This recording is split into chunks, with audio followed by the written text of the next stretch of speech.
العملاء بتشيلك شغل زياده وبتديك فلوس اقل من قيمه اللي انت مقدمه له وبتاخر عليك الفلوس. عارف السبب في ده ايه؟ انت.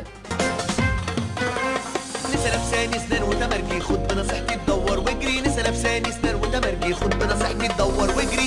لازم تبقى فاهم ان انت لما تيجي تروح تتفق على اي شغل لازم تكون عارف كل التفاصيل اللي تخص الشغل ده قبل ما تحط ايدك في اي حاجه. لازم تبقى عارف انت هتصور ايه بالظبط، ايه الاصناف اللي هتتصور وعددها، وكل صنف هيتصور كام صورة ومن كام زاوية، والاصناف دي هتستخدم لايه؟ تستخدم للسوشيال ميديا ولا لطباعة ولا هيبقوا مستعملينها على ويب سايت. لازم تبقى انت عارف كل التفاصيل. العميل عايز يستلم الصور دي امتى، وانت تقدر تخلص الصور امتى، الحساب هيبقى ازاي، جزء قبل وجزء بعد، ولا كل الفلوس بعد التصوير، ولا جزء من الفلوس قبل التصوير وجزء من الفلوس بعد الايديت. كل التفاصيل انت لازم تتفق عليها من غير ما تتكسف ومن غير ما تحس ان انت كده شخص مادي، لان هو ده الشغل.